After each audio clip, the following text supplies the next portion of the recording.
What's going on, guys? Amaster here. Just here to fill you in a little bit more on what's going on. Google has apparently decided to try and make something as a smart contact lens, if they hadn't already made Google Glass, as awesome as it already is. But Google's working on making a smart contact lens that will be able to read your glucose levels.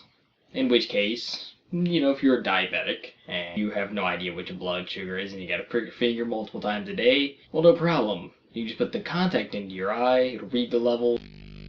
To get it to where they put a small LED in there, so it'll flash or turn on whenever your glucose levels have hit a certain point above it where it doesn't need to hit, depending on the person. And there are companies working out there to develop apps for these things to where it'll go straight to your smartphone and your doctor and catalog how your glucose levels are and how you eat, how much exercise you're getting throughout the day, different things like that. There's a small Wi-Fi transmitter in there, so as soon as you get Wi-Fi and or transmit to your phone, then it'll be able to do that. Now, there's other companies such as Microsoft tried to make these certain types of lenses as well. Google is trying to find partners within the United States to find a way to bring it to the market. The technology is quite out of the reach, because as you know, a contact lens can fit on your finger.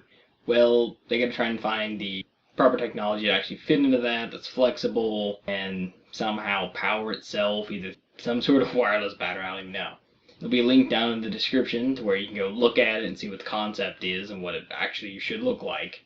If they can put a small LED in there, Google Glass, how they project the image onto your retina, could they eventually make small flexible LED screens, or LCD, whichever one's cheaper at the time, to where you can put a screen in your eyeball and then get directions, what restaurants, menus, all while you're driving. Which is rather interesting to say the least. I would like to be able to see that in my lifetime. Google keeps buying out these companies. I don't see how this could be a problem. Google already bought out Motorola.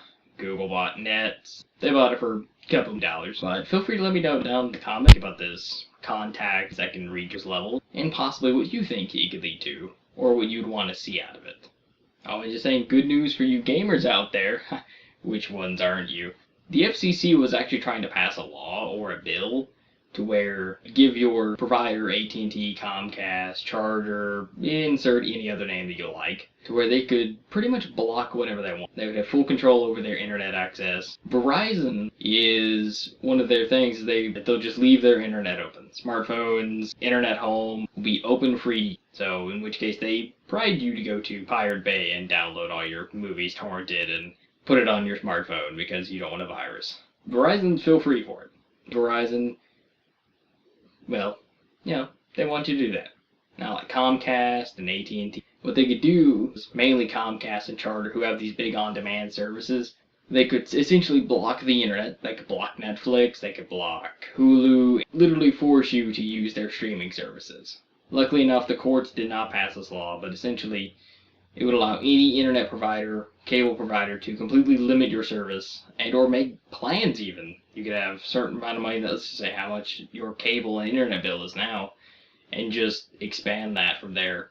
You could have super limited service with cable and phone and all that, or you could have unlocked access to the internet, and so on.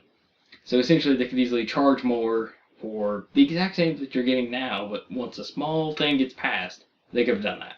And honestly, it's getting quite annoying that all these FCC and the government keep trying to pass all these things. How many of us are there in this country? Quite a few, actually. And or around the world, whoever is seeing this. I don't really see the point on limiting the access to the internet. Now, of course, I understand certain things are into an exception on that, depending on what they might be. You can feel free to insert it down below, whichever one. In most cases, the internet providers don't need this kind of power, because, that's just more throttling, more money. They get limited access to video games, such as, your PC gamer, Xbox gamer. They can throttle your internet as much as they like because of the bandwidth issue. Now, I know it's not that much. I had a friend who played, he played Xbox on a Verizon wireless hotspot. A little hotspot from him. Had 2 gigs, he had no problem throughout the month unless he had updates. So I don't see the point, really, of how that would fall into play, but if they don't want you to, they don't want you to. They could be like, no video games at all, and put a big ban on it. That shouldn't be a thing. That shouldn't even be an option for them to be able to do that. I'll go ahead and leave all the articles down in the description for you to go and read the full thing to see what you guys think about it. Feel free to like the video if you like the information. Go and comment about anything on it. I'd love to hear about it. Until next time, guys, don't forget to subscribe, and I'll see you guys next time.